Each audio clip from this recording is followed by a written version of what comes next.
Hey guys, welcome to this week's show. It's Dustin sitting here with my partner Lucas. What's up, man? Still struggling to get that intro. Seems like for me. That's the hardest part. I know I keep saying that. Should it really be like that this far? I don't know. I don't know if it is or not. You know, every radio show I listen to on my way to work, they all have trouble with it too. None of them know what to do, and they're sitting there getting started every morning. It makes me feel better since we're not. Opie and Anthony, every morning I listen to them guys. They were sitting there and they'd go, "Hi, everybody," or just something corny because they don't know what to do either. They're professionals. Yeah, they're pros. We're not near that level, so it makes me feel a little bit better. They're doing it every day, and we're just doing it once a week. Yeah. You're definitely the better lead-in guy, and I'm just the hey guys. Well, all I do afterwards is laugh anyway. What are you drinking? This is I'm uptown. I just want you to know I'm uptown as it comes. This is a Perrier sparkling natural mineral water. Is it like the champagne of waters? It's like the champagne. That's sparkling water right there, Jack. Huh. Yeah. You know, I'm fancy as it comes. Yeah, I guess I'm not, because you said you want regular water or mineral water. I just said regular water out of not knowing what the hell mineral water was. As you didn't know what I was saying? Yeah. It looks like a juiced up Sprite. It kind of tastes like a juiced up Sprite, just no calories in it. Huh. Yeah. Because I get all my other calories in all day long. I didn't want to drink it either. Ain't that the truth? Mm-hmm. Hey, I figured out when to stop eating, or what I do when I'm eating. I eat real fast. That way I can get more in before I get full. That's not the way to do it, but that's what happened. Yeah. That's the wrong way to do it. Is it? Yeah. Every way that I eat. Slow, fast. Just whatever. Yeah, it never. Well, what'd you do this week? How was Florida Georgia Line? Oh, well, I didn't go see Florida Georgia Line for sure. Dirks Bentley, I mean. Yeah, Dirks was okay. I even said before the show that I was like, I don't know that I would pay to go see him too far away, even though I was going to Indiana. Mm-hmm. The deal on that was our friend Lisa J. Arnett from Gore now, from Monroe County, Kentucky. She's been friends with Dirks for years. We even had a friend that knew Dirks fairly well. Yeah. Not to name any names. Not to name drop nobody. But she had a friendly relationship with the old boy years ago before he got famous, and they were friends. Yeah. And so they've actually, I met Dirks probably 11 years ago at a bar after the CMT Awards, and it was that was a crazy night for me because like Lisa J had always claimed she knew people. Right. And we always like, yeah, okay. She got us into some VIP party at the upstairs at Legends Corner, and that night I met the original Daisy Duke, Catherine Bach. Oh, nice. I told her I loved her since I was 3. Right. Of course, I had that fan moment with Daisy Duke. And then like Dina Carter, the girl that sings Strawberry Wine. That's my song. Like we always talk about the iPod songs. The only reason that isn't my song is because it's not on my iPod per se. All right. But Let Strawberry Wine Come on the radio. Oh, I'll sing that. I'm not. I don't even care. I'll be Dina Carter walking around out there in that flower patch in that field in that little yellow dress. Man, it's an awesome song. I ain't kidding around with it. So that probably should have been my answer other than it not actually being on my iPod. Anyway, I get back to then. That was the first time I met Shooter that night. He was the one performing, and so it began. And Dirks came through, and then it began. Uh-huh. And then Dirks came through, and I asked him if he knew those two girls that said they knew him. He's like, "No, I didn't." Of course, he was standing next to a really hot, dark-haired girl at the time. Then I said, "Do you know Lisa J?" He said, "Yeah, I love Lisa J." So I'd always known that they were cool. All right. So then I have to tell a funny story on Lisa J, though. So when we were on the way to Dirks, and she hooked us up, man. She got us, like, backstage at a VIP show. It was like maybe 50 people in the room. He's performing acoustic. It was really cool. Like, he brought his kids on stage to sing with him. That's cool. Yeah, and he brought a little boy in a pilot suit because he's got that song Drunk on a Plane. And this little boy was there, and he brings him up on stage. And he's letting the little boy sing. And as he sings Drunk on the Plane the first time, Dirks just kind of puts his hand over his head. He's like, oh, God, I'm letting this little boy sing Drunk on a Plane. Then when it gets to the part, he's like, tell them they can kiss my, and the little boy says it. And Dirk's like, God, please, nobody's recording this. Turn this into DCS. So that was pretty cool. Then we went over to the meet and greet. And as I was going in there, all this was free. Like, the only thing I had to pay for on this trip was food, drinks, and hotel room. So shout out to Lisa J and Ben for Lindsay and myself up with this trip. And I asked Lisa, and Lisa J said, DK, please, Lord, just go in front of me because I've gained so much weight. Dirks may not recognize me, and I don't want to have that awkward moment like, it's Lisa J. So I said, please acknowledge my friend Lisa J back behind me because I've had to listen for 4 hours how she knows you. It's almost in that Buddy the Elf. I know him. Yeah. Was. So he's like, "Oh yeah, I know Lisa. There she is. I haven't seen her in forever, you know." And so, what about Dirks though? Is he a nice guy when you meet him? mm-hmm. He's like 110 pounds. It looks like he's tiny. Yeah, he looks like a little guy. I bet he's a monster compared to like Kenny Chesney though. I bet. Yeah. He's looked in that picture. We're about the same height. Mm-hmm. He's a super nice guy though. Yeah, he was. Yeah, he was really cool. Handsome devil. He's not a bad looking dude. Yeah, a lot better without those curls. I don't know. I think that's kind of what puts him over with the ladies sometimes. Yeah, well, I don't like. He still got all his hair too. That's what kills me. I'm a lot of hair, and I'm like those girls that hang out with ugly girls. You know what I'm saying? Like I didn't want to take a picture with him almost because I look so ugly in the picture. I thought you meant you was an ugly girl. I didn't know what you. I was definitely the ugly girl. Yeah. Like I was definitely the ugly guy in that picture. Yeah. Like, he's just a good looking dude. Like Lindsay's sister Megan, who I don't think ever come out of Union Hill. Right. She's like, man, he's a pretty guy. I didn't know that she knew who he was. Yeah, he's for sure a pretty guy. That's But I tell you what, underrated show. I would have not thought it was that good of a show because I saw him at Tech in Cookeville. You know, I used to be pretty hard on Dierks Bentley because he sounded really good on CDs and albums and on the radio and what have you. And then whenever you'd hear him on a live on TV or live on something, he just wasn't good at that point in time. Yeah, I saw him about 10 years ago. Yeah. With Kenny Chesney, and I would like to say that I remember the show a whole lot, but with time it just kind of forgot a lot of that show from 10 years ago. Now, like I said, I saw him at Tech. I think the part of that combination was, it being at the Hoover Evelyn Center, they probably didn't have the best equipment. So I'm sure he wasn't on tour doing his actual show. Yeah.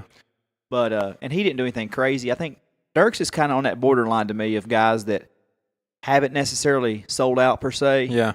But he's there. Like you see him in pictures with Luke Bryan and Aldean. But I still think he does enough songwriting and enough good, well-written songs that he maintains his credibility. I always thought he was a really good songwriter. I always really liked his songs. And the only thing that ever threw me off that made me think that he was selling out a little bit was how much that it seemed like he was getting help with a good mixing board or, somebody that knew how to cut some of those pitchy parts out. Because every time I heard him on like an award show or something, he just didn't sound as good as he did on the radio. But, as I've heard him later on, as he's gotten a little older, he kind of pulled that Taylor Swift where he kept getting better and better and better. And I think last one I heard him on, either somebody was really quick on the board or he got a lot better one. And even like with most artists, you have that first flashy, over-the-top pop sounding kind of song. Yeah, you kind of have to get over. To get out there. You're not going to put a ballad or a heartbreaking, like good old maybe drinking country song out as your first single all the time. So he has the Drunk on the Plane. He has the Somewhere on a Beach.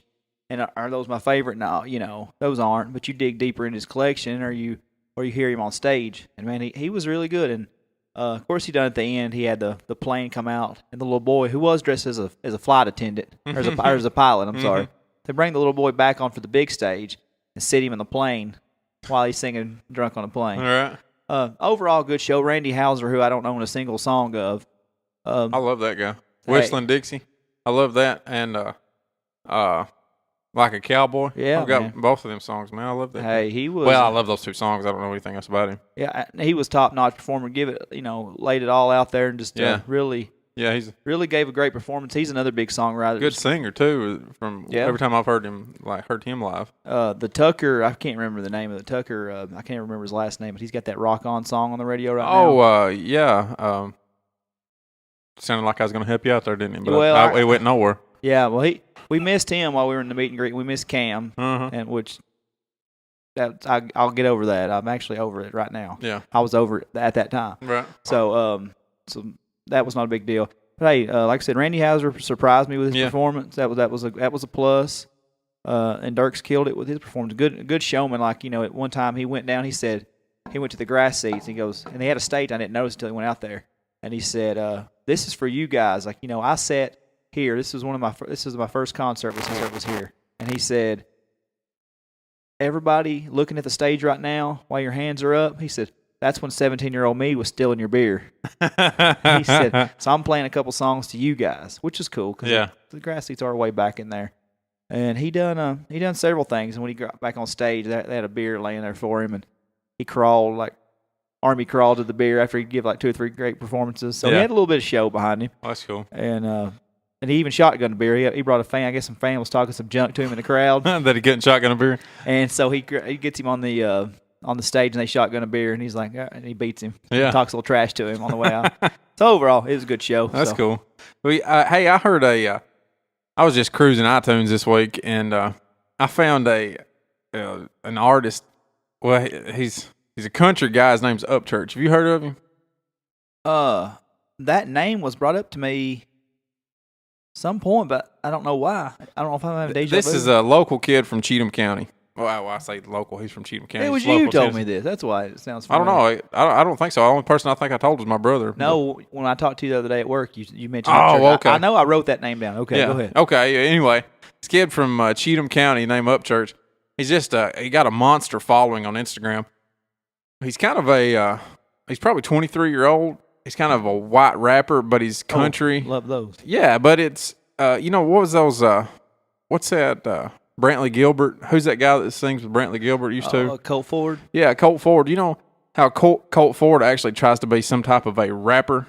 Yeah. This kid just has country songs that rhyme a little bit, you know what I mean? Yeah. And then he sings them kind of aggressively. But he's got a pretty dirty mouth. I mean, I wouldn't play it on here, and I don't know that. Watching his Instagram videos, I don't know that we could have him on here, but some of it, like he's got this one out. His new album's called Chicken Willie, and I listened to a couple of things off there. It was neat, man. The kid's got a good voice, and he's pretty funny. So it's not comedy. It's not. It's not supposed to be. So it's not like a Wheeler Walker that you were talking about. No. This is the like kid. That. Wheeler Walker's a big phony. He's a comedian that's just doing this. This kid's straight up from Cheatham County, and he's just a redneck kid, and he's out there singing just about his life. And I'd go check him out if y'all can. I mean, I ain't gonna say run out and buy it or anything, but he's worth listening to a few clips of. So it's good stuff. I mean, like, is it? Because we both listen to a little rap music. Yeah, here, I mean, it's not bad, man. It's not that just corny stuff. I don't know. It's really him is the thing. Yeah. It's nobody telling him how to do it or anything like that, and he's not rapping about gangsters and Glocks and Gats and stuff. It's just about being from a small town. And I know it sounds like I'm beating around the bush about this. There's a lot. Because you have to. Yeah, it's pretty dirty, so I'm not going to come out and tell you of it. But. Is it any close to, like, do you remember who Big Smo was? No, I sure don't. He's from Tennessee also, and he had one called Kicking It in the crap, I can't remember either, but we go up to the Walmart and I don't know. I do remember that. He's just like playing up that white trash. Yeah. But wants to be urban. Yeah. Persona. Kind of like this is 180 degrees from that. Okay. It's Big Smo was always like a watered down haystack to me or something. Yeah, like that. That's what I liked about him was it didn't remind me of Haystack. That's who I had in mind, but I didn't know if anybody remember that guy or not. But he's not Haystack. That's probably the first time Haystack's been mentioned since 1999. I was ashamed to remember it. But shout out to Jeremy Hammer. Yeah, he's probably who introduced us to it. It definitely was. Yeah. Jeremy shouted out this week, and he said, "I don't have a No Limit Records tramp stamp anymore." He had that lasered off, people. Yeah, it's been awesome catching up with Jeremy on the show. He listens. Yeah. It's awesome to catch back up with him, interact with him about this. I had a pretty neat thing this week too. Kara was 26 weeks pregnant on Saturday, and so we went Monday for another checkup, and we had a 3D ultrasound. And awesome. Man, you can see the kid. I mean, yeah, it's awesome. You see everything about him, and his little lips. He was in there yawning. He was moving his fingers. He had his tongue stuck out at one point in time. It's nuts. It was crazy, dude. It was the neatest thing ever. But it's like a spoiler alert. Yeah, yeah, that's right. You know what this kid's gonna be, and we don't get political on this show. But anybody that thinks a kid in a belly ain't really a kid, you better go look at some of them 3D ultrasounds online, because you can go back to like 14 weeks and see what a kid looks like in the belly, and it's a kid. So that's about as political as I'm going to get. But I don't know what people think they are if they're not kids. I don't either. I don't know. Who in the hell are you talking to? Yeah. You're talking crazy stuff. Yeah. That is really neat, though. I'm getting excited for you guys. You got about another. We got another 14 weeks. Yeah, 14. Whew, boy. 14 weeks.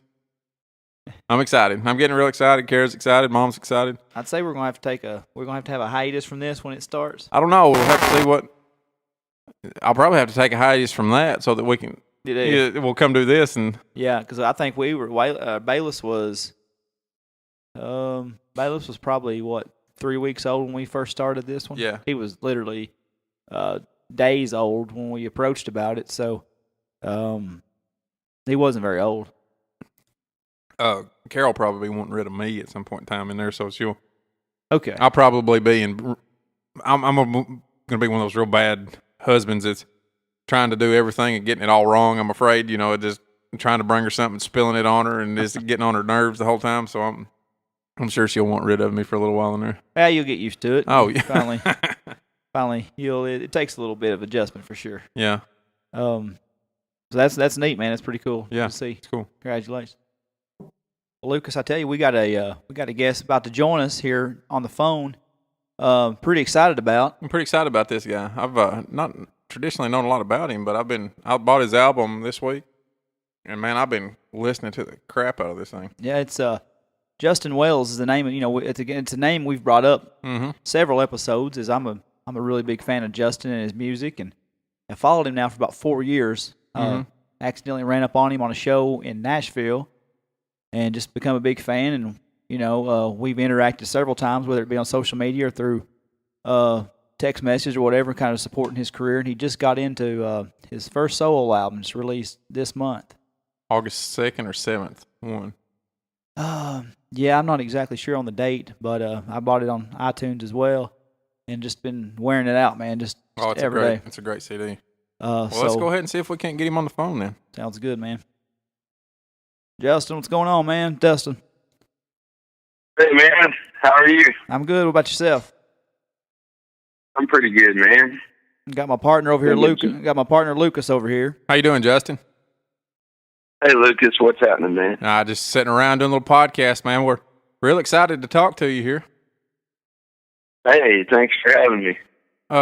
Well, Dustin's got a lot of questions here for you, but I kind of wanted to get started off here. We've been listening to your new album, Dawn in the Distance. Come out August 2nd or 7th. I'm sorry, I can't remember which one it was. Neither, the 5th, but that's okay. Yeah, I about had it on the average there anyway, didn't I? I knew I was close. Yeah, what's the difference? I just wanted to ask you because, iTunes, buying one on iTunes now, I'm kind of old school. I didn't get a CD slipcover with it. I always like to thumb through. Did you write all these songs yourself on this album? I wrote all of them except for track 4 is a cover of a Dire Straits song that came out a little bit after I was born in '83. I was born in '82, but I was a year so far old. away? Yes, sir. Yeah. Martin Knopfler, man, one of the best Strat players that's ever lived. Well, man, just to give our listeners, like I said, we've been talking you up, and what I texted you the other day, we had a guy coming on, and on his Facebook, I would just happen to run over one of his statuses, and he said that Justin Moore completely let him down, and it sold out, went to the pop country route. Surprisingly, says if you want to listen to a Justin, you better go get Justin Wells' new album. And it was like I was, and I was almost. Just skip right over Justin Townes Earl's entire catalog and come to me. That's right, man. Right. And I was almost proud because I knew that kid had never heard of Justin Wells until I started doing this podcast. And I don't know how many listeners and subscribers we got, but hey, I knew I'd reach somebody right there talking you up every week. So I appreciate you guys spreading the word, man. It's I don't like that term grassroots and stuff, but this is definitely by the grace of people like y'all. Well, that's what we're all about here ourselves. We're just two local guys. I mean, you've met me, and Lucas is much like me, and we're from about as small a town here in Tennessee as you can get, and we're. If he's a lot like you, then you guys are. Man. I'm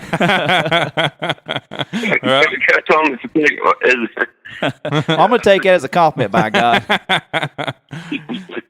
Well, man, why don't you tell our listeners a little bit about how you got into music and how you kind of started going down this track?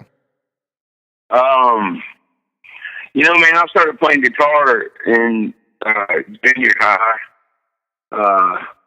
And I played with some cats. I was only ever in one other band besides Fifth on the Floor. It was a band other than in high school. And honestly, those dudes that I played with were like, arguably, the most talented cats in my high school. Once we got the band together in high school, and so I was the shittiest player, and so I defaulted to vocals because none of them wanted to, and so that's kind of how I started singing, man. And we were big into like Metallica and Guns N' Roses and things, and then a little more current stuff, but around the same time, man, I never would have admitted this at the time when I thought I was going to be James Hetfield, but, I started writing songs, man. I mean, I started writing songs when I was like 14 or 15, and they were young songs, but I mean, I'll never go record them. Right. They didn't suck. They didn't suck. I've certainly put them up against a lot of, a lot of stuff that's out there today. Yeah, I don't know if I had much competition in the 15-year-old songwriting market in Cynthia, Kentucky, but I may have. I might regret this choice of words. But anyway, man, and so I didn't really start getting into country music until later in life, until like my early 20s, and that was just I went to a university. It was a lot of cats from Eastern Kentucky. And this one particular buddy of mine showed me some country songs, and I wasn't in that band anymore, and so it's a little easier to play country songs when you're singing and playing acoustic guitar and not having to hit all those chords, all those crazy chords that Metallica's trying to hit. Yeah, man, it doesn't. Yeah, it's not as cool on a Martin Dreadnought. Anyway, man, and I dropped out of school that time. I moved to Lexington to start a band, and about a year later, I started Fifth on the Floor. I was 23 years old. Well, I know you from talking to you. Like, it surprised me the first time you said that, but it's a lot of people our age were more into that rock sound. Like I liked Nirvana a whole lot when I was growing up. Nirvana and Metallica more so, and I wasn't a country fan until I got older, probably 18, 19, when I started really diving into Waylon and Hank Jr. And I remember sitting with you to show one time, and you told me that you barely listened to any Junior growing up. It was all the Metallica and stuff like that, mostly. Yeah, I'll listen. Country-wise, the only thing I ever listened to is kind of like almost like Right Up Under Jesus in my house, and you'd have to interview my dad. But I did listen to a lot of George Jones growing up, and a fair amount of Hank, the first. But not really anything else, man. I think Johnny Cash might have snuck in there, but that might be just kind of like me padding my memory. The country is very limited. My dad listened to like Dire Straits and Tom Petty and Pink Floyd. I was a big Pink Floyd kid. Still am. And man, I'd have put when I started caring about writing, I wouldn't even call it as a craft. But when I really started caring about lyrics and songwriting, that started in high school, and that's how I started really writing. And then, and it started with some guys you might not have heard of, like Scott Matthews Ryan, who I've been a fan of since I was like a freshman in high school. Man, it's these kind of almost like, in that gray area between rock and country, where there's guys like like Springsteen and Petty that are rockers, but they give a shit about lyrics, and it's not just some vague esoteric bullshit like like some of the stuff we grew up on. Man, I would have put money on you being a Chris Christopherson fan, because I was listening to this new CD, man. The whole time I was listening to that, for some reason I had Chris Christopherson in my head. I'd have put money on that being one of your musical influences. Absolutely, man. I mean, anybody that's kind of telling themselves doing this kind of music is a Christopherson fan, right? Even if they haven't been introduced. I don't claim to have as vast knowledge of his catalog as my old buddy Parsons or Matt Woods, but absolutely. Yeah, it was really good, man. And I'll tell you a song that really resonated with me. And if I listen to this thing once, I've listened to it 25 times, man. The Dogs, I cannot quit listening to that song. It's awesome, man. That is such a good song, man. And I just kept rewinding it because it's so easy to it just. If you're rewinding it, did you get it on? Did you get a cassette tape of my album? How the hell did you rewind it? No, I keep hitting that 15-second back button on my telephone. It's selling bootleg cassette tapes of my fucking album. Shooter Jennings. Yeah, Shooter Jennings is doing it for you. Yeah, he figures it out, man. Maybe he's figured out a way to make money off my record. I need to call him. Yeah, it's just so easy to identify with that whole song. That whole feeling of just being real close and just not quite there, man. I just couldn't. I couldn't get past that. How much that just kept echoing in my body, dude. It was just such a good song. Well, I think that I appreciate you saying that. I mean, it's definitely one of the more meaningful ones on the album. And when I wrote it, the lyrics were pretty much done. I had a line, one of those early lines. I was on tour with a band called Hellbound Glory, and I was up in Iowa, man, and I started running a fever the night before. It was one of our early tours and one of their early tours. And, it's 4 of us in the van, and it was like the winter in Iowa, and I'm sick. And we played like 4 fucking Halloween shows in a row. It seemed like every night was Halloween. And we played this venue that was, cool enough, man. But the situation kind of sucked. And that line, I'm going to drink every dime I make tonight, kind of popped in my head. You knew from the deal that the money wasn't going to be good, and they were charging us for drinks. Oh, and it was just so that line is maybe I don't know, maybe a year or so older than the rest of the song. But when I first started writing it, it was a slower song. It was a lot more soulful, but reading the lyrics, it's such a pissed off song that inevitably it became what you hear on the record. That was right after the breakup. It seemed like you said, it's a year before even the rest of the songs. I remember that coming out on YouTube and on your website and stuff. Like immediately after, that was the first song that started kind of coming around as your one of your solo songs, right? Yeah, man, and we did that last Fifth on the Floor tour that was kind of this like band that I put together that wasn't really Fifth on the Floor, but we were meeting some contractual obligations, a tour that had already been booked, and right. And love those dudes. But we did actually we did play that song on that tour. I don't think that the actual Fifth on the Floor ever played it. I could be mistaken about that, but it is one of the older ones. That and Another Night Lonely, older songs. Yeah. Well, man, we're going to get back into the new record. That's mostly what we want to talk about. But we'd be cheating our listeners if we didn't give you just a little bit of backdrop on Fifth on the Floor, because that's when I met you, and that's when it takes up such a big, large part of your career. I'd be, like I said, be cheating. Yeah, man, it's there's not a bigger fan of my band than I was, right. and you can hear it in the album that a lot of my uncertainty and anger and frustration and sadness bled into my songwriting from the frustration of that thing falling apart. Yeah, The Highway Less Taken kind of is a good example of that, I believe in it. I think if you looked at our budget over the years, we inexplicably spent more money on tires than we made. Yeah.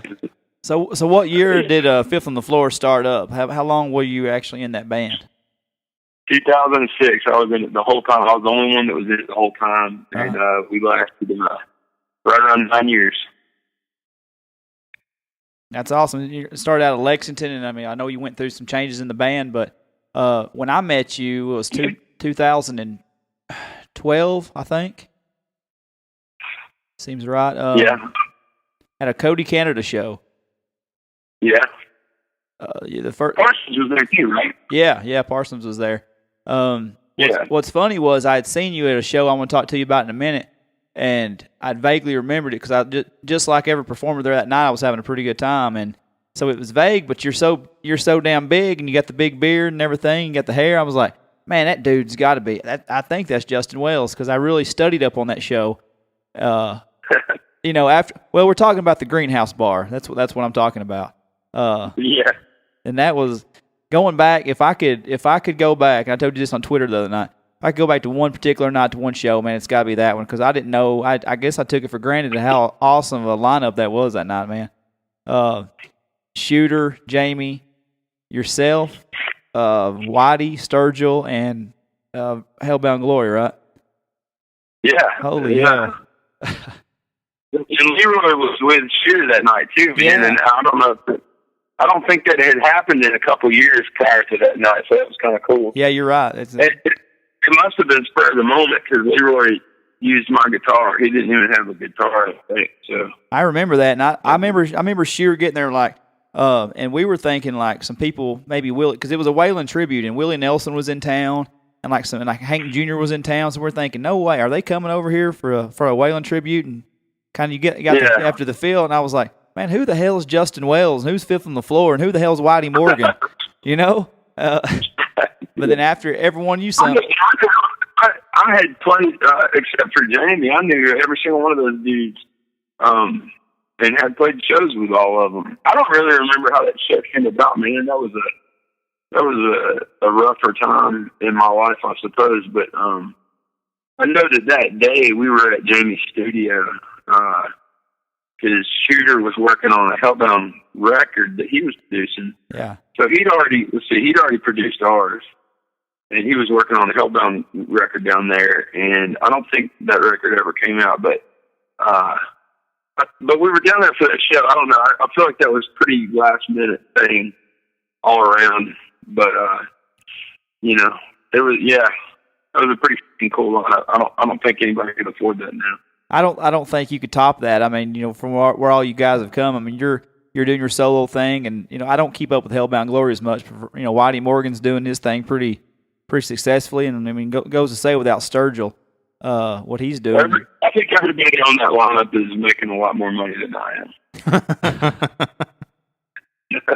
That'd be my guess. I'm thinking, man, your time's coming, man. This there's some stuff on this this album, man. It's just really, really good. I can't. Thanks, man. I just can't. I don't mean to fanboy out on you. I've just been, I've just kind of been wrapped up in your album. It's all right. I've been doing it for 4 years with him. So he's used to it. Man, it's certainly interesting to watch how people are receiving it. Given what's going on, I knew I didn't want to make like a Fifth on the Floor unplugged record or some shit, and I didn't want to kind of deface that project that I'd worked on. It was my baby, man, but it was a lot of other people's babies too, and I've got a lot of respect for all the guys that I worked with in that band. But I didn't want to go make an Americana record or I don't know. I just was going to do this kind of songs that are truly just what I want to do without any sort of, I find it hard I'm sorry. I find it hard to describe your music to people. Like I don't throw around terms or genres. I just said it's a little bit of old school country, a little bit of southern rock, a little bit of damn hard rock every now and then. It's just some good shit, man. Basically, is what it is. And you can read all the reviews you want to. The one thing that I've always admired about you, whether it be Fifth on the Floor and especially this one, is just the passion, man. There's no BS in your music. It's absolutely, you can tell every bit it's coming from your heart. And you can hitch your wagon to that, something like that, to a guy like that, that they're busting his ass on the road 300 days a year and putting out good music, man. And like sincere music, Well, thanks, man. That kind of ties back into what we were talking about earlier. I think, it's kind of hard to comment on it because it's just the way I am. But my thinking is that coming from rock and roll, where it was until that third Fifth on the Floor record before we ever recorded a cover. We were very opposed to, we kind of approached all that shit, like rockers do, man. Like you write within the band, you don't sell out. Whatever that means, you don't sell out. And in one regard, we maintained a lot of integrity in my eyes, but in the other regard, we're kind of flying by doors we could open. I think that we were our own obstacles in our career, and I'm certainly not saying that I'm willing to make concessions today. I'm just not necessarily willing to throw a middle finger up to everybody that could, have a hand in furthering my career. Yeah, and that whole keeping your integrity thing like that, that makes for fantastic music, writing those originals in there. But boy, it just sure seems like whenever people jump on a cover and cover something, that really catapults their career out there real quick. And I don't know if that's a cheap way to do it or what, but it seems to work. I think of any genre or even outside music, man, like a lot of entertainment or just meeting a dude at a bar, man. I mean, it doesn't take an Einstein to smell bullshit. And I think you're seeing that all the way up to politics and all the way down to bullshit songwriters that I think people are just kind of sick of shit. Yeah. And they're sick of being led around by the nose and, and being told what's good and stuff like that. Yeah, I hope I've conveyed that on this album, but I know that was my intent regardless. And I think if what you're saying that it's hard to box it in and put it up next to other artists, fucking good, man. There's a lot of guys that are playing some really badass country music and a lot better than I could if I tried. And so I just, there's not a fiddle on the record, man. There's not a Telecaster on the record. I didn't want to go chasing after anybody else's success. The Ashes and Angels, I mean, it was a pretty hard record. Like, you had some pretty good, there's a lot of rock and roll on that one. Yeah. It was pretty balls to the wall with some rock, but then you had your kind of your ballads, like, with the Whiskey and Wine, which was, both great songs. Then one of my favorites on that album was What For. I could listen to What For on repeat every day, I think. I don't know why that song, something about that one just really, That's a beautiful and brilliant song, man. Maddie, our old lead guitar player, wrote that song. It's pretty amazing. It's, man, if you pressured me, I'd probably say that's my favorite off that record as well. We had a real good time recording that. There's not a bad song, and I don't have a reason to lie to you unless you're going to pay my rent, and there's just not a damn bad song on it. Thanks, man. And I wore that out, and you gave me that CD busted. The case was busted all to hell. You remember that? I said, yeah. After I finally approached you, I was like, "Are you Justin Wells?" You're like, "Yeah, man." And then I was telling you, I thought I was filling you full of crap, but I said I've been previewing the new album, and Shooter was coming out with The Other Life, right around that same time, and same day. It came out the same day as ours. Oh yeah, okay. And I said, I'm actually liking the preview on Amazon better than Shooter's, and you looked at Parson, y'all kind of like, yeah, right, but that was honestly, honesty and. No, man. No, I probably looked at Parsons and said, right. Yeah, okay. I'll take that then, because I loved Other Life also, but man, and I remember, and you said, well, I've got one out in the vehicle, man, and I said, all right, do you want to sell it, or how much you want for it? And he's like, well, either $10 or a shot of whiskey, and we bought whiskey, so. Yeah. But no, it was a busted case, and it's it adds character to it. I probably would have busted it eventually anyway, but I remember wearing that damn thing out and telling everybody I could about it. So that's cool, man. But so Shooter, what was the influence? How did you meet Shooter Jennings, and what was the influence he had on your career? Around that time. Last question first. He had a big hand in our career and really kind of set to just opening us up to some opportunities that we hadn't been opened up to before. He was really the kind of first producer that came in and, was really invested in the project. I don't mean to insult anybody that we'd worked with before. I'm just saying that he had some real ideas coming in from demos. And, working with him was a blast. I was actually, when I kind of was starting to find country music and I heard his first record, it was around that time, man, and everybody's got the same story.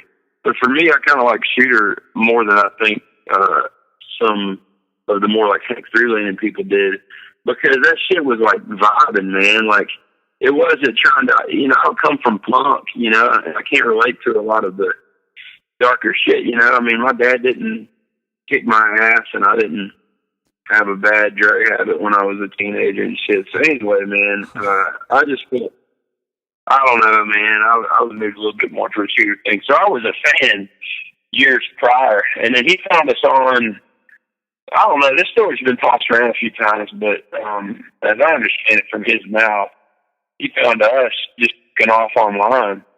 And I think honestly, specifically, he came across our record, Dark and Bloody Grand, from the title, which is a Hunter S. Thompson phrase. I think he was on like a Hunter kick. I don't know, man. Sounds about right. Yeah, I don't know, man. I'm probably telling a fifth version of this story right now, but he started playing us on satellite radio. We started talking on Twitter, and I was in a couple of his music videos that our mutual video and friend guy shot, and then Blake Judd. Yeah, man, Blake, and I asked him to produce the record. We wanted a producer, and he'd never produced a record before. He'd produced a little bit of his own records, but he never produced someone else's. You were in the Other Life video, right? And The Real Me, is that the two you were in? I was first in that Outlaw U video that was down on Music Row, and then I was on The Real Me. I was in like a couple of them on that movie he did. Yeah. I don't know, man. That whole time is kind of blurry, but I hear you. Shooter can get a little dark. Like, I mean, he's out. I mean, he grew up on the.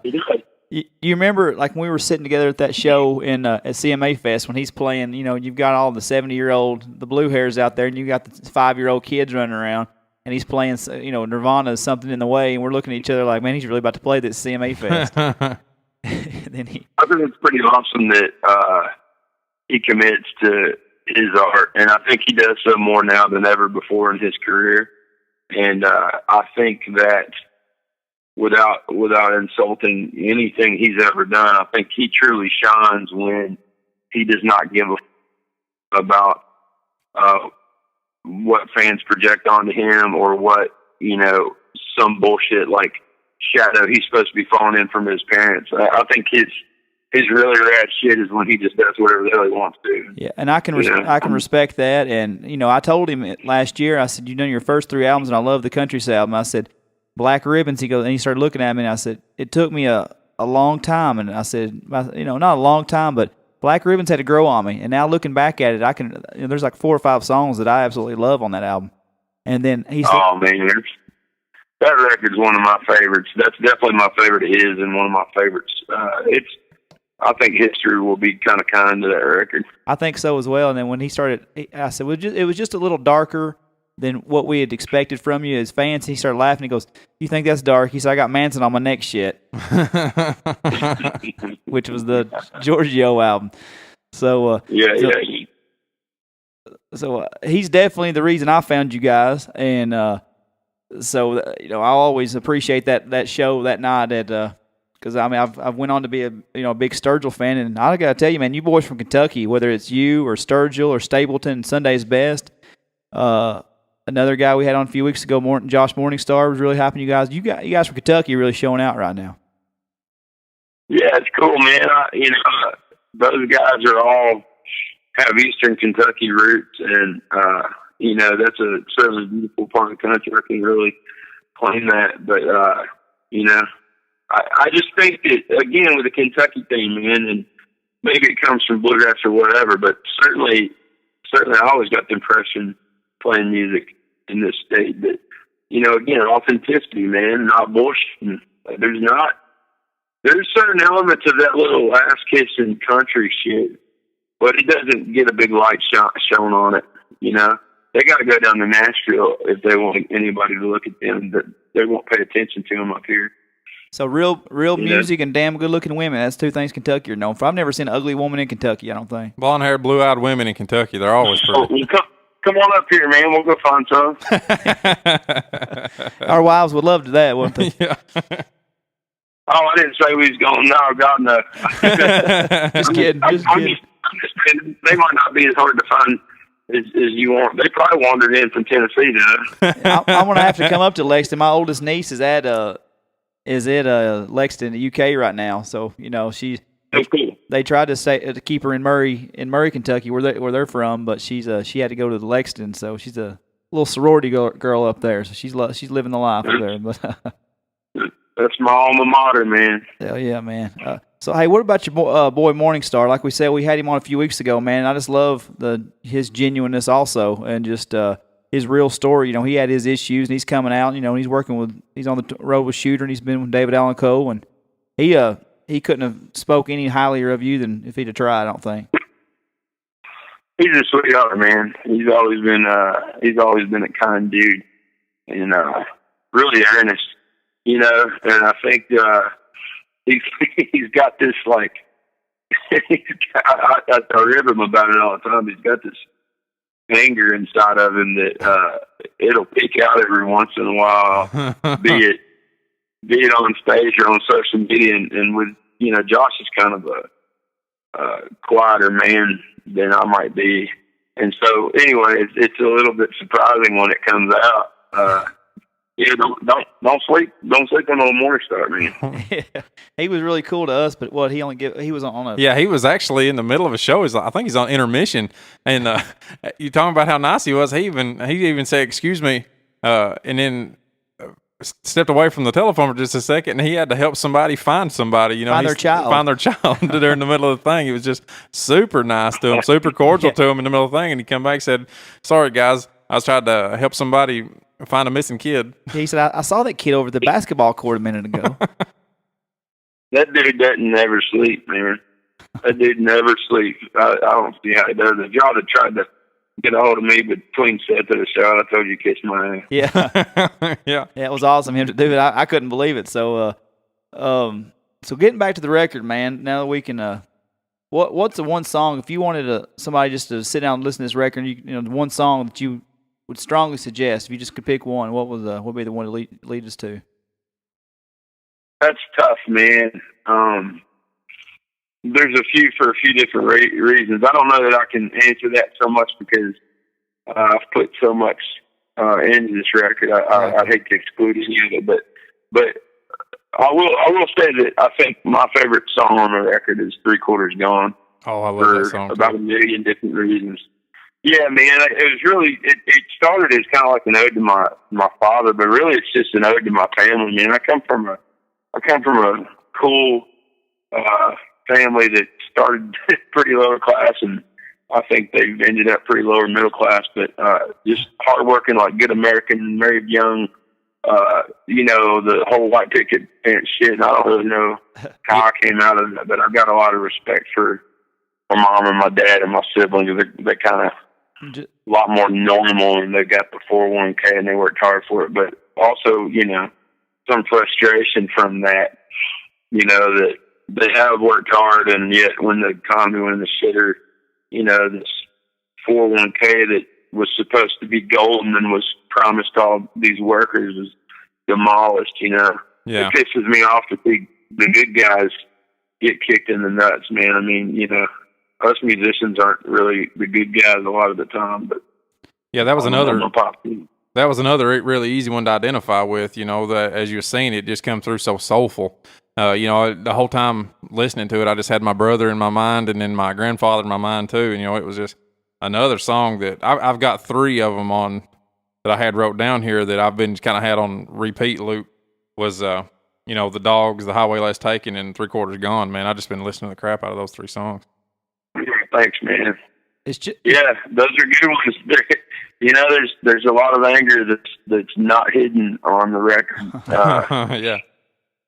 Well, you invested a lot of time in that band, man, and when it did go away, I mean, it was pretty. I mean, it's like dating a girl for 15 years, or 10 years, then all of a sudden. No, dude, it's like dating teen girls or however many people was in that band. Yeah.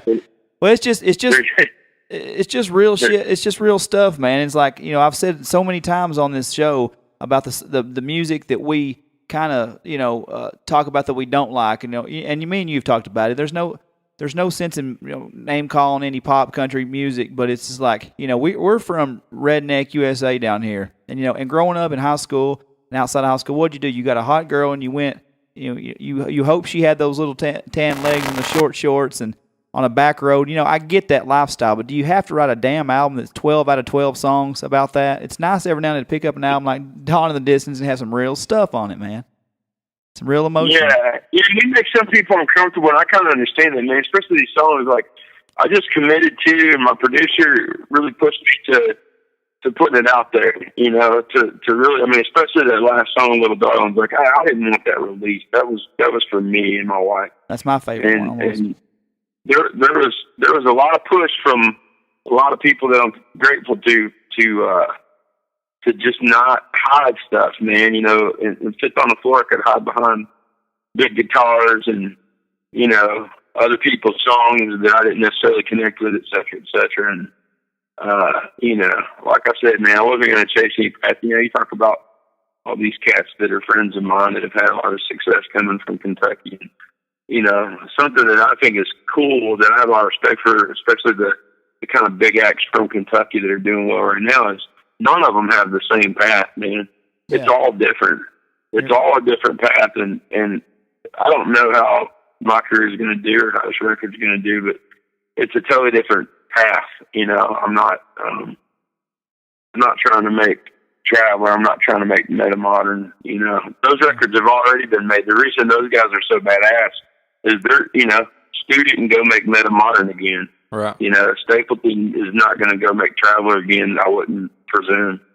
So, you know. Yeah, right. Well, I didn't want to make it every Fifth on the Floor record, man, and I'd be real surprised if my next record sounds a whole lot like Dawn in the Distance. We'll see. If I'm still that miserable, you might need to call somebody.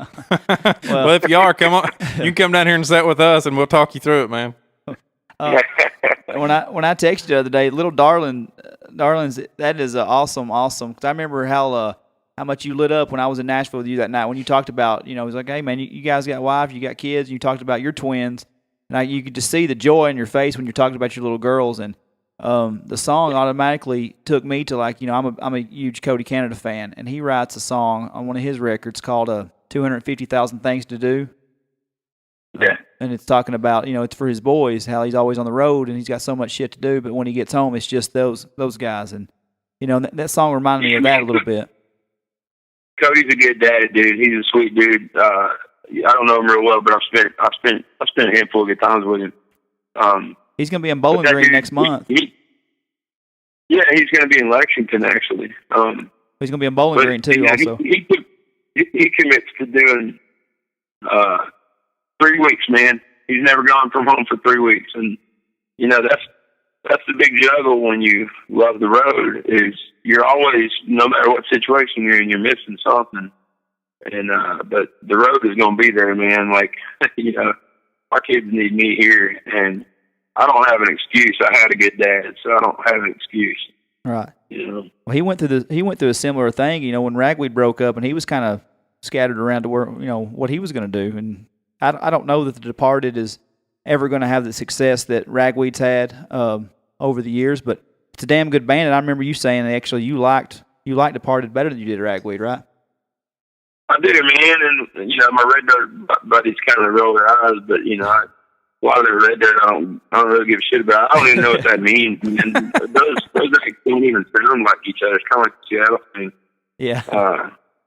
I like a lot of those guys, but Cody's one of my favorites, man. He's a good human being, and, you know, he told me out of his mouth long before I was anywhere near a solo career. He was saying that, you know, he doesn't really give a shit about playing cross Canadian, and he's committed to what he's doing, and he's like, man, we can't even get arrested in Texas anymore. You know, and cross Canadian was kind of like the first big hot thing out of that scene, and, you know, that's in line with what we're talking about, man. Is like not doing the easy thing, not going and making the easy money, like sticking true to what feels right. I don't know, man. I got a lot of admiration for that kind of character. Well, I feel like after this record, I mean, you talk about those guys that you're making less money than all the rest of them. I guarantee you, if you ask any of those guys, though, after hearing this record, that you've got the respect of your peers. I have no doubt about that, because this is a genuine album, man. There's not a bad song on it. So, and that's just telling the truth. I like Going Down Grinning. You know who I heard a little bit in Going Down Grinning? I may be crazy. I heard a little John Fogerty in there. Are you a John Fogerty fan? He's my top 3, top 4, absolutely, man. One of my favorite guitar players, singers, songwriters. I mean, he's the shit. So I'm not crazy. His biography hanging out on my dresser, and I need to crack it open. So I'm not crazy to hear a little Fogerty in that song then. Yeah, man, I could see that. I don't know that was intentional, but that would be the closest I've come to Creedence. You know, I'm a lot more comfortable. I'm a lot more comfortable with with hooks, I guess. Yeah, and that's one of the hookiest ones that ever put pen to paper. Oh yeah.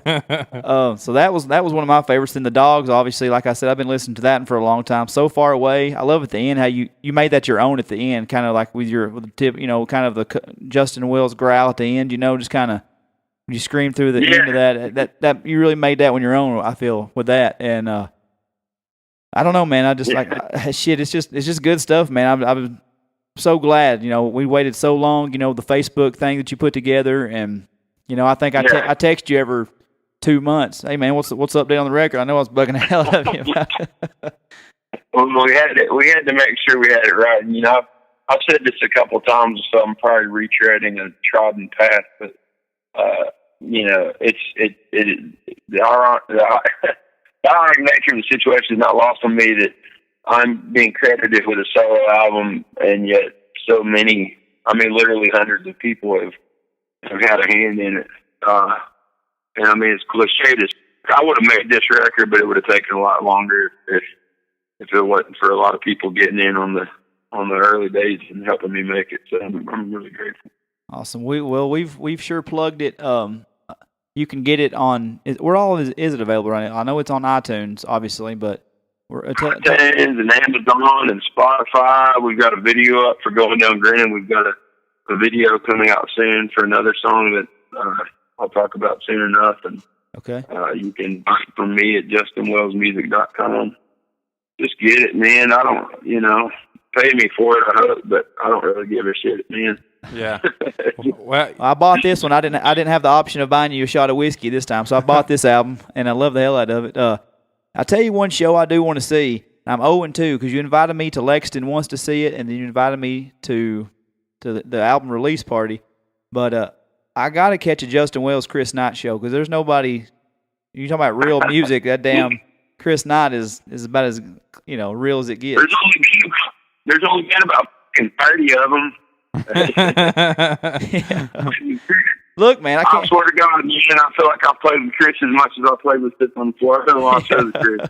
And it pisses me off, too. And I keep telling everybody, they're like, oh, man, how's Justin Wells live? And I was like, well, dude, I met him at a Shooter show, and I met him at a Cody Canada show. I've never even been to his own damn show other than the Greenhouse, when you're doing Waylon songs. Yeah. So I did one Waylon song that night. I did Fifth on the Floor stuff that night. You didn't know it, though. Yeah, I probably didn't. Well, I didn't know it or don't remember it. I've watched that show, like I told you on Twitter today. I've caught up on that show with sober eyes on Twitter or on YouTube a lot. So I don't even watch Shooter's part. I just watch yours and Whitey's. Yeah. We partied a little bit too much that night is my recollection. I don't have any interest in watching it. No, that's what you said. The coolest time, I got to say, like, when I've told people just how cool of a person you are, because we had literally met one time and just interacted on Twitter, and a friend and I, we were down watching Shooter. I run into you. We sat with you during Shooter's performance. Then you say, "Hey, man, run over here to Riverfront Tavern with us." And that was pretty. And well, first we got your car out of the parking lot because Misty said we were going to the Gold Rush. So then you had to pay for parking again, right? Then we went back to the Riverfront Tavern. Yeah, that sounds right. And that sounds like that crew. I just remember walking in that bar and you sat us at a table. So I'm looking at Justin Wells, Shooter Jennings, his wife, John Hensley, his girlfriend Mary, and Jesse Coulter and Billy Don Burns. Then there's Dustin Kennedy and Derek Rich. Like, what don't fit into this equation, right? I felt so out of place just sitting there. That's some of the coolest people that I've had the pleasure of meeting, and all of them have always been nothing but golden, and rest in peace, the Colonel. He was always kind. All of them. I saw Mary just few weeks ago in West Virginia. That was a cool little gathering I kind of snuck into a little bit. Mary's a cool girl, man. She is. She's a fucking hustler, man. You gotta watch her. Yeah, I remember you got up from the table and I looked at Derek and I said, "Okay, if Justin, the guy that brought us, is not sitting at this table, we probably don't need to be at this table." So I went over and sat with Colonel, and we started talking to wrestling. Of all things, we hit it off about wrestling because I seen him at a Mick Foley stand-up in Nashville. And we started making small talk about wrestling. Next thing I know, he's giving me his phone number. We're taking Jaeger bombs, and we're, he hooked me up, at Shooter shows, until the day he passed away. And you are right, man. And then we went to the Gold Rush. Remember that? We left there, and I'm just randomly, we're just kind of, me and you were kicked back and watching Shooter and John play the worst game of pool I've ever seen in my life. Yeah, yeah. I think that's one of the few times that I've ever been in the Gold Rush clear-eyed. Yeah. And I remember my wife called and she said, "Where are you at?" And I said, "I'm in Nashville." And she said, "We have softball practice tonight." And I said, "Okay, well, I just took a shot with Shooter Jennings and his man. I'm probably not coming back home right now." And she said, "It's softball practice." I said, "I hate softball. I hate to tell you, I hate T-ball all the way to the Atlanta Braves, and I'm the third base coach. I don't give a shit if I'm at your practice or not, honey. I'm not leaving this bar with Shooter and Justin Wells." So, you got me in trouble that night, man. You need better friends. Yeah, well, you're a bad influence. But that was cool, though. I always appreciate that hospitality because, not knowing me that well and you just kind of dragging me all over Nashville, that was pretty cool, and that's why I've, other than your music being awesome, that's one reason I've stayed loyal to your music, though. Just kind of I said he's a hell of a musician, even better dude, and you'll find out when you listen to the podcast. So, well, you ain't spending a lot of time around me yet, so yeah. don't let me claim quite yet. You ain't spent a lot of time around him yet either. So, hey, you live in Cookeville, is that right? Around about Cookeville, yeah. I lived in Cookeville when I met you. We're about 45 minutes out past that. I've played in Cookeville. No shit, where at? There's a festival that goes on down there called Muddy Roots. Oh, it's gone yeah. on for 6 years. I played it in 2013, I think. Yeah, you and Shooter both played that same year, didn't you? Yeah, yep. We played on a Friday, he played on a Sunday, yep. And we could have had a better crowd, man. It was early in the festival, and everybody hadn't spent all their money on booze, and they weren't too. Yeah, dude. We sold a lot of CDs. That was cool. It was a good time. Well, where can everybody see you coming up at? You got tour dates coming up, or what do you got going on? I'm doing real sporadic stuff right now, man. I'm trying to work a little better on quality over quantity. I'm headed to Chicago tomorrow. I'm actually doing a listening room show. A guy named Adam Lee from out there is about to drop a record. Really cool record, man. Not really like anything that's happened that I've heard in a long time. Yeah, so I don't have much coming up. We're just picking and choosing. That's cool. We're working on a Nashville show, right? Yeah, we're working on that for sure. Nothing I can say yet, but I think that you will see me before football season is done. How about that? Well, I'll take that. I've got to make it to one. I'm just gonna quit talking about you in general if I don't hurry up and go make it to your own show. So I'm getting tired of the excuses I make for myself not going here and there. So, I don't give a about your excuses, man. You just need to bring your ass. You're over those, aren't you? You're tired of hearing them. Oh, no, I get it, man. Well, my wife only signs my permission slip so often, so I gotta. And a lot of times when you come, it's like a Wednesday. You know what I'm saying? Tuesday or Wednesday, or it seems. Well, like, I think your all's wives and girlfriends should get a women's night out. Y'all can stay your asses home. Yeah. Hey, you saw my wife represent the Fifth on the Floor shirt. Like she loves Ashes to Angels, and like. I've had to train her a little better because she was all up on the pop country stuff, and like she will definitely listen to some Justin Wells and some Sturgill. She has to pick and choose with the Sturgill, but I got her on Stapleton, and she loves Shooter also. But no, she's weird about the Shooter stuff. Like I went to City Winery to watch him last month, and she listened to the Giorgio album. She said, "I'm not going. He'll be playing that shit, and I'm not listening to that."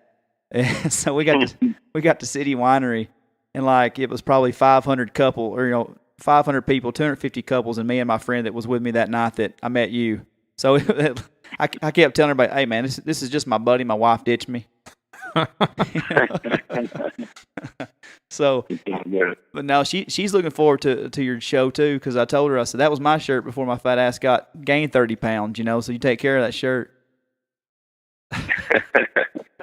So, yeah, they don't make them no more. I know, man. I lost every koozie. I bought a couple of koozies and lost those. I swear I can have a Cookeville Regional Medical koozie, and I can keep it for 10 years. I get a cool fifth on the floor koozie, and I lose the first football game I take it to. That ain't no good, man. I don't think you're going to be able to replace that. Yeah. Well, hey, man, if there was like kind of wrap up with you, but who is some kind of artist that we're if you was to tell us you're a fan of, it kind of surprise us a little bit. To kind of what a little bit? Like who's somebody that you're into that we wouldn't expect you to be a fan of? Oh, I mean, what was the last thing I was listening to that was weird? I've been spending a lot of time lately listening to my buddy's records, some of which aren't out yet. But I don't know, man. Like, really, okay. That people wouldn't expect me to be into. I'm a pretty big Boys II Men fan. How about that? Yeah. Damn. 6th or 7th grade. Blossom Ball Dance, man. Yeah. But no, dude, like, cats that can sing, like, Robbie, who's my drummer on the record, he did, these last couple of shows with me. He's fantastic. Just absolute badass. We were definitely bumping some Hall & Oates, the other evening. So I'm into grooves, man. I'm into vocals. Those aren't exactly esteemed lyricists necessarily, with all due respect to Hall & Oates and Boys II Men fans. Yeah. But I can't go on enough, man. I've kind of probably made this dude blush, but I've been a fan of Matthew Ryan since 1997, and probably consistently the artist I've been a fan of the longest in my life. Man, I mean, there's always been, a time for his music. You should really check him out. It just a fantastic writer. Yeah, I've never heard that name, I don't think. Check him out, man. I'll send you something. Counting Crows, man. Counting Crows is like one of my favorite bands at a particular time and early in their career. I don't know, those records stack up to a lot of shit. That was T-Bone Burnett, man. That produced that first record. T-Bone produced everything. Yeah, he was all over the place at that point in time. Yeah. He co-wrote the Weary Kind, man. Shit. That last question was kind of a play off something we always do with a lot of our guests that's called in. We always have you tell us the most embarrassing song that's on your iPod. Would Boys II Men rate? Would it rate as the? But there's not a single, just one embarrassing song. I mean, good Lord. None of it's embarrassing. I don't give a damn. But I have a better answer for you than anybody you've ever had on. When we started touring, man, we took on the floor. We were all a bunch of drunks, and I certainly contributed, but there'd be some snoring in that hotel room, and I couldn't take it. I couldn't sleep. I'm a light sleeper in that regard, and so I got to sleeping with earbuds.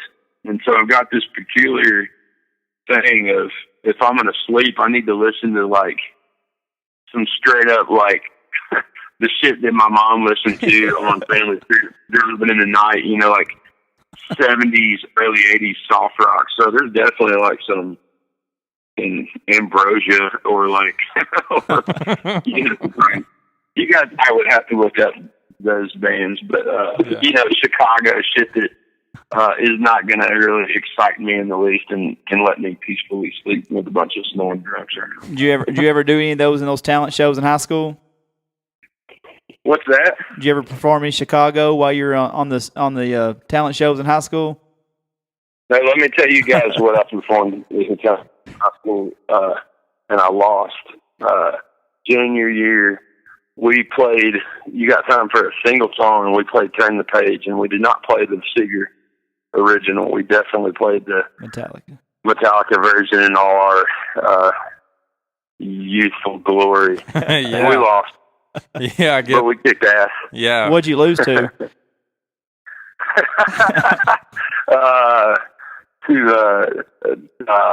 In Eve 6. Oh man, they had one song. Yeah. Anyway, it's one of those like Blink-182, like worse than the worst Green Day. Oh, okay. Oh, that wasn't that song. This band played that about swallowing the rind or choke on the rind. Yeah. Right. Oh God. The chicks were not very much into us covering Seeger. Yeah. That's awesome. Yeah. Or covering Metallica, covering Seeger. I didn't give a shit, dude. We played for 1,000 people. It was like my second gig ever. We played for the whole high school. It was 1,000 people. I was like, this is the shit. Yeah. I'm going to rock out some Metallica right here for everybody. Yeah, I've got 4 minutes. Let's go, boys. Let's just hit this thing wide open right here. That's awesome. Hey, man. I appreciate you calling in. I know I've been on you for a while, and I sure do appreciate it. I know you, like I said, best of luck to you tomorrow night in Chicago. Thanks, Justin. Thanks, Lucas. Appreciate y'all having me on. Hey, man, thanks for coming on. Thanks for giving us all this time, man. Fantastic interview. Hope everybody comes out and sees you. Everybody go grab that album, too, Dawn in the Distance. It's everywhere. It is cheap, too, man. You're giving this thing away. Man. We're not running a sprint with this thing. We're long gaming it, so go buy it. Yeah. We don't have to sell all of them today. We can sell some tomorrow, too. Well, I hope this interview, we're gonna share this all over our social media, and you're more than welcome to retweet it to get the word out there. And we're hoping it sells some copies for you, man. Anybody that we can help reach you, we're more than glad to do it. So, and thanks so much, guys. I look forward to seeing you in Tennessee soon. All right, y'all take care. Have a good evening. You too. Man, thanks, man. Well, Lucas, we can mark another one off my personal bucket list for sure. Oh, that was awesome, man. I hadn't gotten into a lot of his music up until this album, and it's such a good album, man. We keep saying that how emotional this thing was and how good it was, and I kept fangirling over a couple of the songs, but it's just such a good album. Everybody needs to go get that. If you ain't listening to this guy, you're sleeping on him. Yeah, in a world where so many, there's so many phonies and fakes in a phony and fake business. That's the real deal, man. There ain't a phony bone in that guy's body. He just tweeted at us, which is pretty cool. It was pretty quick tweet. And you guys can follow him. I meant to have him plug that when he's on the show. His Twitter handle is Justin W. Wells on Twitter, and he's also on Instagram. And you can like his music page on Facebook as well, Justin Wells Music. But he said, just got done with an interview with that OLR podcast. Walked back into my house, lights out, family asleep. Rounded the corner, and I saw something. It made me pause for a second. Stuffed lady doll from Lady and the Tramp, sitting on a tall nightstand, big ass eyes. #outlaw. Outlaw. So that just kind of, we touched on the family side of Justin. Yeah. It's a big deal with him, so pretty awesome. But that is awesome. So we'd like to thank him. Like he said, he's going out on the road. Heading Chicago tomorrow night. And then hopefully at some point in time soon coming down to Nashville. He said he ain't really got anything hard planned yet, but he's gonna come down here. And I don't know who this is. He just tweeted us again. He said, and once again, not a single question about Ask Josh 32. I'm a lucky man. So that's Wesley Sniper on Twitter, and I think I've seen him talk about some stuff, but I don't know that guy. But Josh, sorry we didn't mention you, but anyway. So big thanks to Justin for joining us tonight, and we hope that we didn't let you down in our inexperience from this little young, growing show that we're thriving on every week. Yeah. So anyway, good job. We had some things to cover on some of the Olympics and stuff, but we're getting pretty late in the show. We might cover that next week. You don't want to cover any of that now? No, I mean, we're an hour 15 in already, and it was such a good interview. I kind of hate to spoil it with anything else. Let's just make this a music podcast. That's right. We had some other Justins down, like we talked about, but we'll skip him too. We'll talk about the most important one of the. I will say it like this: 2 Justins released albums this past week. One of them was really, really good, yeah, and the other one was Justin Moore. And unfortunately, the one you're hearing on the radio was not the good one. Right. But I kind of like it that way. I like to keep my artist. There's a certain special quality about that, knowing that I can still go to places. Like Exodus or wherever, where there's not going to be a ton of people there, and you're going to get to watch your favorite artist for $15. And I'm sure they like to be out at the bigger places. But there's something about that small venue and seeing a guy just really put his heart and soul into his music right there. You're right there at the stage. And that's what I'm hoping to see with Justin when he comes around this way. And, maybe you can make the trip with me. Yeah, I'd love to go see the guy, especially if he's out here playing this album. It's going to be a good one. So anyway, guys, we appreciate y'all listening. Hope we turned you on to somebody new. If you ain't listened to him, go grab that album. You got anything else, Big Daddy? That's it, man. Just honored to be able to interview him tonight. So once again, we thank you, and we'll cover some more stuff next week, get back into some of our personal lives, and we'll cover those Olympics. They'll be wrapped up next week, I guess. Yeah, right? they'll be out. Well, they'll be done. We'll get to talk about everything that happened instead of what's going on right now. Here's the sports break for all you people complaining about our sports. Yeah, there you go. But it's our music episode this week. So we'll see you guys next week. And thanks for listening. See you guys.